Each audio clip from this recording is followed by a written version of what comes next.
distinguished friends, gentlemen and ladies, to the chair for this morning session, Mr. Gunesh Jain, to my co-panelists, Mr. Devdas. Before anything else, let me express how grateful I am, and I'm beholden to Mr. R.C. Kesar and Mr. M.K. Mehra for giving me this opportunity to bring in a topic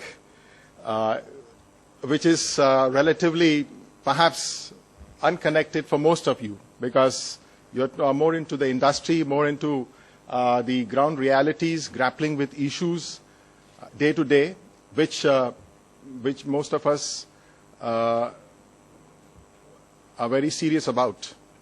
The industry, the exports, the many other manufacturing, etc., etc.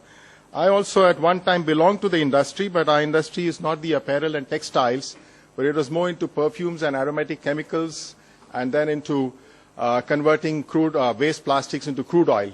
But I found that I was not a fit person for the industry the way it is. So I told my brother that I will not be part of that, and I moved into the field of development, education, and addressing environmental issues. And my association with OGTC and with this organization of conferences has been also quite a long-standing one. I welcome Mr. President, Mr. Uppal. Welcome, sir.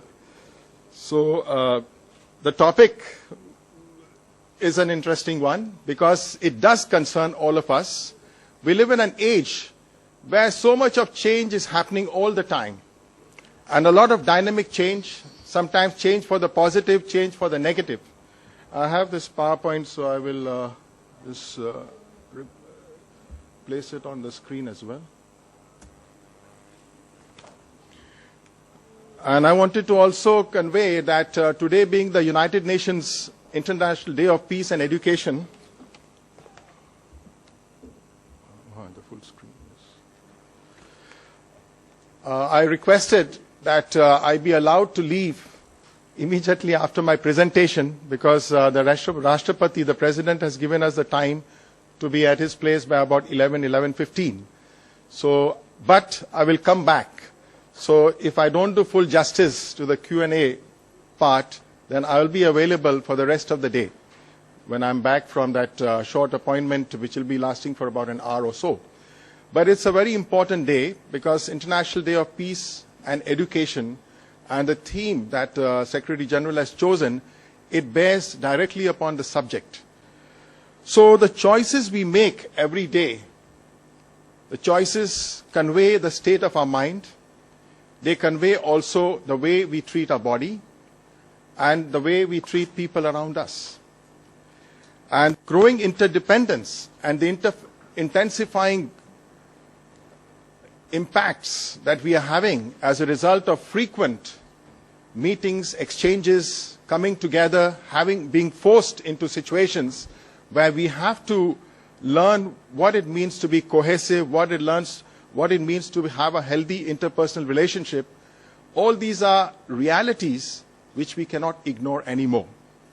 So I have begun with a few quotations that the choices we, that is you and I, make now, the people we surround ourselves with, have all the potential to affect our life and even who we are forever.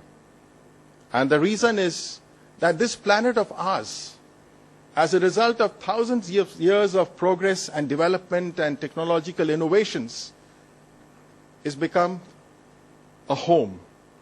And the 6 continents are like the 6 rooms of that large house.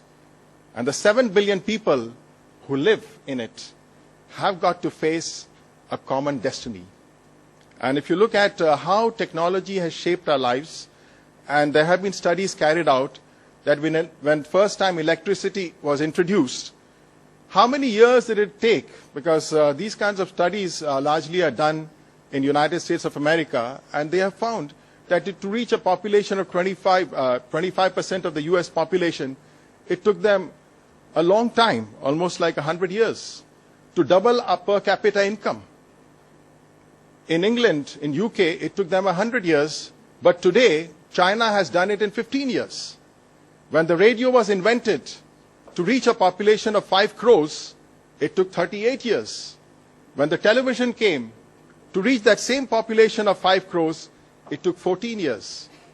When the internet came, from 1991, when it came into the public domain, it took about less than 4 years. And today, can we ever think of our lives without a mobile? It just took months to reach a population of 5 crores. So this is the kind of change that's happening, and this change is not going to slow down. Our lives may be affected by many things, but we have a common destiny, and the best way to do it is to have a positive frame of reference.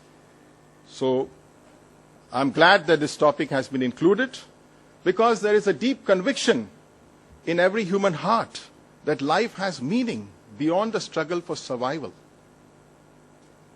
Industry, manufacturing, people in agriculture, all of us are affected. And many of us, I think 80% of the world's population, basically live on subsistence. It's survival for them day to day. They don't have the luxury to come here in the India Habitat Center or visit a 5-star hotel or go to a mall. If they go, most of the time it is just window shopping. First of all, if they are not properly clothed, I think they won't even be able to get in because of the security guards. But this conviction about what is the purpose of our existence. So we need to understand that the nature of the human being goes beyond our physical bodies. And when we think of the phrase, the human nature, what images come to mind? We see people all around us. We see people with good nature, kind, compassionate, loving, cordial. And we also see people who are extremely rude, very arrogant, egotistical. All of the time these qualities are manifested. But can we not build on the positive? Do we all the time have to harp on the negative? Are we simply a collection of instincts, appetites, urges, and emotions? Or are we something more? Is there anything that distinguishes us from the animals? So the decisions we make tell the people around us and tell us whether we follow any set of values. Many times when we meet people in the industry and people from different countries, we find that they come with a different value package. I've oftentimes seen and heard that the Chinese, when they are confronted with some of the value systems that we have in our country, they say that we have a different set of values. But all over the world, there are certain universal values which all of us will have to adopt if we believe that humanity has a common destiny, and that destiny can be truly glorious. So the choices will continually be necessary, and let's not forget, possible, I believe that we have to have some kind of a connection, some kind of a relationship with that ultimate reality. And it is a deadly error to fall into the notion that when feelings are extremely strong, we can do nothing but act on them. If the human beings are left alone in the wilderness, they will take on the characteristics and the habits of what they see in the wilderness or the jungle. Were it not for the educators, there would be no civilization. Education must begin at infancy. It is the duty of the father and the mother to strive with every means to educate their children, refine their characters according to the spiritual and moral laws, and train them in arts and sciences. Mothers are the first educators of humankind. They watch over the child in the cradle, nurse him or her at the breast of knowledge, and every child that comes to the world is potentially the light of the world, but at the same time it's darkness. Therefore, every child must be educated, and this is not a matter to be neglected. And we can see what an awesome change has been brought about as education became universal. The days when education was simply a Gurukul system can no longer hold. And today, every man, woman, youth, and child can access whatever body of knowledge they want, and in their own mother tongue to a great extent. But education should develop in every human being the desire to achieve excellence, just as we are taught that whatever we do in our industry, whatever we do in our manufacturing unit or whatever, let's try to give our best. And so is the case if we are agreed that human beings are essentially spiritual and their nature is spiritual, then why not we also manifest the excellences from that standpoint? So the virtues of sincerity, loyalty, service to humanity, love and justice, these are all universal. And one must seek to be distinguished by one's efforts to promote peace and unity, to foster learning. To guide people on such a path is the real task of education.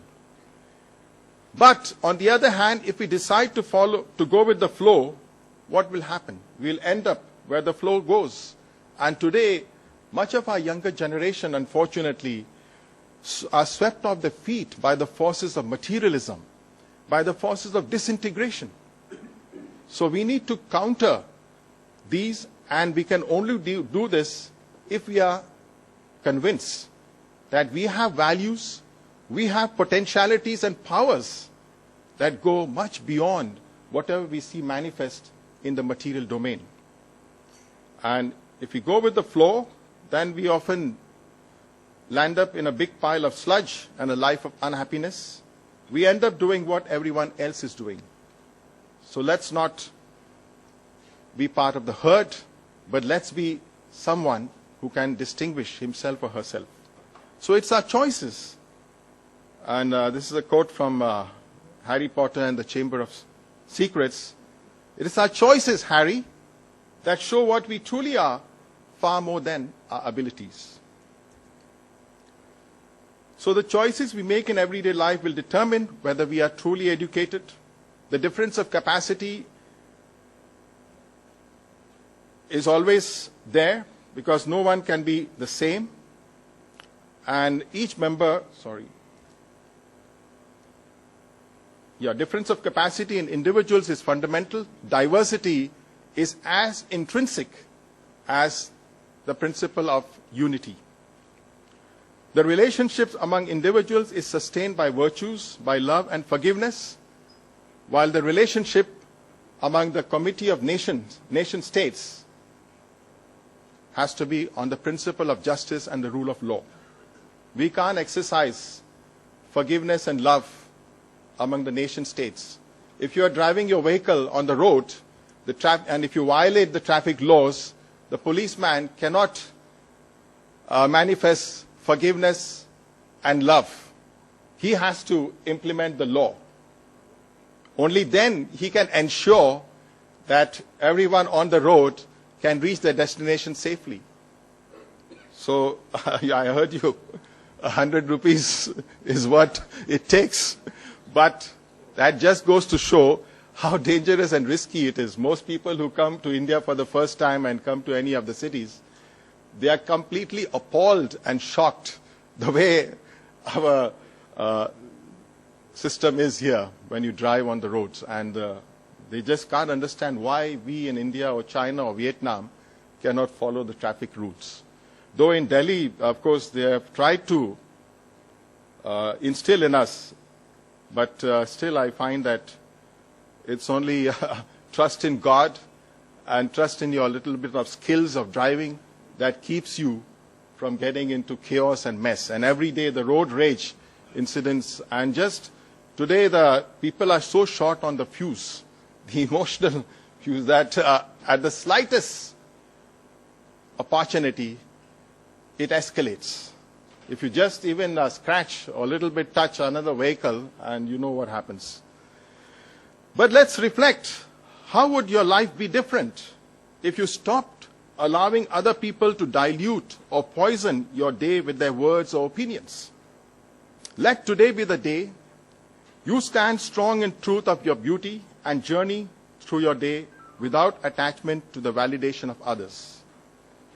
We should have that strength to be who we are, be convinced of what we are, and be hopeful that we can contribute meaningfully and positively.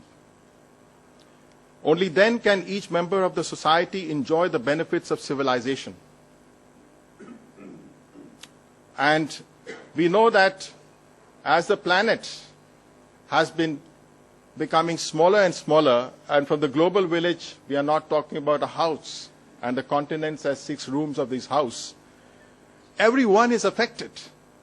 So how can we have a planet where 80% of the world's population, they live on bare subsistence of resources, while 20% or less have access to more than 80% of the world's resources? And day by day, as ordinary folks, the Aam Aadmi begin to realize how much they have been exploited and how much injustices have been done to them. And oftentimes it is on very flimsy grounds.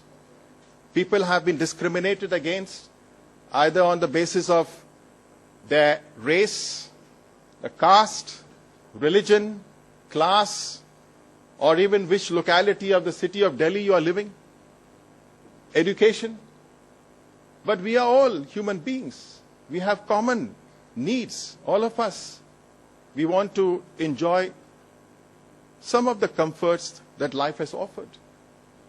So, if one member of the family is afflicted, how can the rest be at ease? Yet today, because of the lack of harmonious relations, some members of the society are satisfied living in the utmost comfort and luxury, while others are in want of food and shelter. So today's society lacks the necessary reciprocity and symmetry. It is not well arranged. Chaos and confusion. Laws and principles are needed that will ensure the well-being and happiness of all the members of the human family. In any moment of the decision, the best thing you can do is the right thing. The worst thing you can do is nothing. And I believe many times we hear this statement that when it comes to governance, why are we not able to get good people, loyal people, people who will really be concerned about the future of the country rather than about themselves and their parties? And to a great extent, I think it's because educated people like us, we don't make the right choice, we do nothing, we don't even go to and vote, exercise a franchise, and as a result, people who don't understand much are largely ignorant of what's happening in terms of policies, programs, economy, etc. They bring in people who also don't understand much. And like the 6 blind men who wanted to know how an elephant looked like, they keep touching different parts of this beautiful creature and think they know the reality. So unless and until we have that wholesome vision, we won't be able to make right choices. But if you have to make a choice, then you have to make it and stick to it. A recent survey, actually, this is a very powerful statement which completely explains to us that why there is a need for a complete reconceptualization of the relationships that sustain society, the deepening environmental crises, driven by a system that condones the pillage of natural resources to satisfy an insatiable thirst for more, suggests how entirely inadequate is the present conception of humanity's relationship with nature. The deterioration of the home environment, with the accompanying rise in the systematic exploitation of women and children worldwide, makes clear how pervasive are the misbegotten notions that define relations within the family unit. The persistence of despotism on the one hand and the increasing disregard for authority on the other reveal how unsatisfactory to a maturing humanity is the current relationships between the individual and the institutions of the society. The concentration of material wealth in the hands of a minority of the world's population gives an indication of how fundamentally ill-conceived our relationships among the many sectors of what is now an emerging global community. So, this famous writer, Oscar Wilde, he said, I won't tell you that the world matters nothing, or the world's voice, or the voice of society. They matter a good deal. They matter far too much.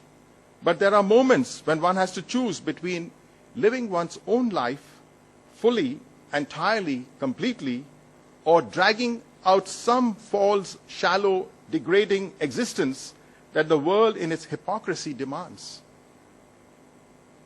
You have that moment now, so choose, and choose carefully. To sum up my convictions for the betterment of the world, I must make reference that religion, to me, as a system of knowledge, must complement the other system of knowledge called science. The fruit of religion is spirituality. The fruit of science is technology. And as was mentioned, I profess the Baha'i faith. And we believe that the betterment of the world can be achieved. It can be achieved in two ways.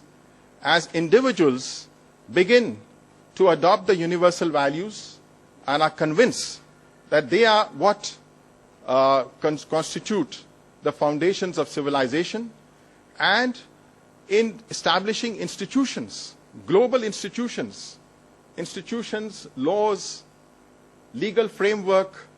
So both these together will help to transform our society and give us a sense of being a member of the global community. And all the nations, they will be like members of one world commonwealth. So to me, the history of tribes, peoples, and nations have effectively reached their conclusion. What we are witnessing is the beginning of the history of humankind, the history of a human race conscious of its oneness and wholeness. To this turning point in the course of civilization, the writings of Baha'u'llah bring a redefinition of the nature and processes of civilization and a reordering of its priorities. Everyone knows that to make the good choices, we need to understand what our priorities are. And at the world level, likewise. So the aim of these writings is to call us back to spiritual awareness and responsibility. Baha'is fully understand that such a far-reaching transformation in the affairs of present-day society will entail enormous effort, great suffering, and catastrophes.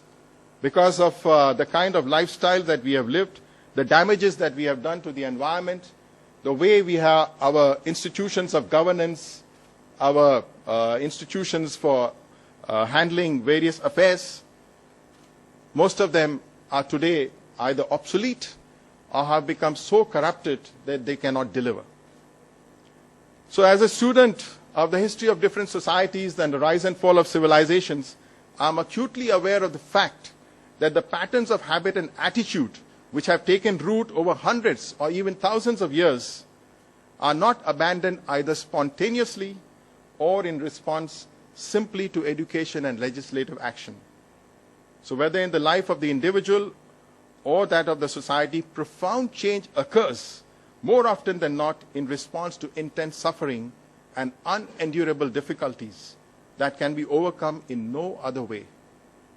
So such a testing time is what we are experiencing.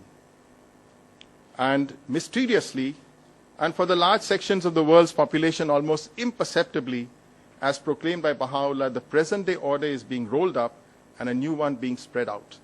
So distinguished guests, gentlemen and ladies and friends, a bright future awaits us, although our immediate future may be dark, but I am trying to be an optimist in spite of the times that we live in. And for the first time in human history, we don't have to figure out how to divide our pie into more slices, because we now know how to bake more pies. The huge historical gap between the West, you can read it as developed, and the rest as undeveloped or developing, is now closing. And we have become an entirely new converging world with aid, trade, green technology, willingness to live in unity and peace, it's fully possible to create a win-win situation for everyone.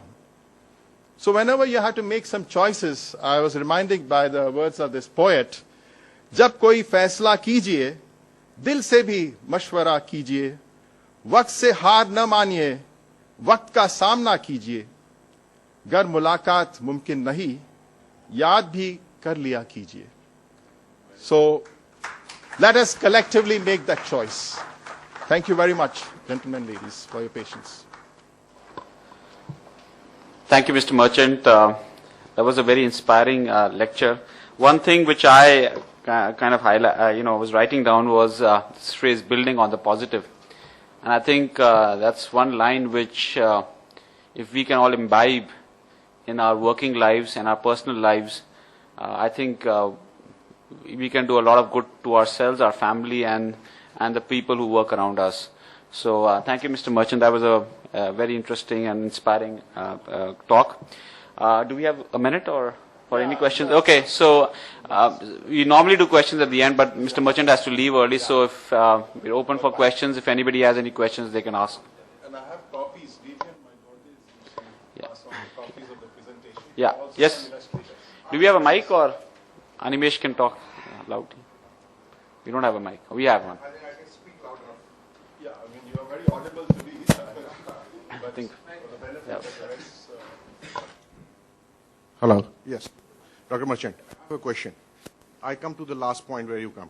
Whenever you have a conflict in your mind to think about something, taking a decision, and a conflict between your brain or mind and heart, whom you should listen? Well, you need to listen to your inner voice. So whenever I am in a situation of conflict, the first thing is I try to control and say that, look, don't use the rationality by becoming angry and then being in a huff. And for me, the last words that my dad, before he passed away, he told my daughter, I wasn't fortunate to be at his bedside, but he said that all these 82 years of my life, what I have finally distilled is this. 3 things. Don't get angry. Be always thankful. And trust in God. So I've seen how situations I've managed to handle. Because the moment you become angry or get into rage or becoming very terribly upset, then you don't begin to, your thinking gets very fuzzy. Everybody knows that, and doctors will tell you what are the damages, physical damages also you do to your liver and other organs. So I always think about these 3 things. I mean, all his 82 years of life, he was a successful man, he did a lot, but at the end he said that, I wish I had this wisdom many decades earlier, and I would have made my life much better than what it was. So I think this is I mean, everyone may have a personal answer to what you have asked, but I try to handle it in this way. Hope it will be of use. I'll ask the last question. Okay. Okay, yeah, sorry because of that Mr. Kapoor wants to do the last. Any other questions? Anybody wants to? Okay. Yeah, yes, Mr. Ram. Yeah.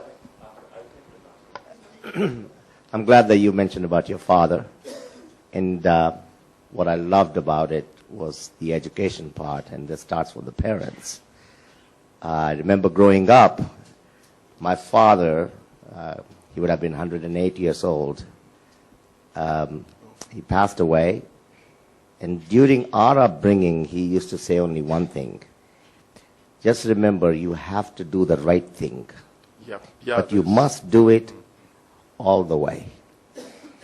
There are 5 billion people, at that time there were, 5 billion people on this planet, a reality that there are 10,000 years of civilization recorded.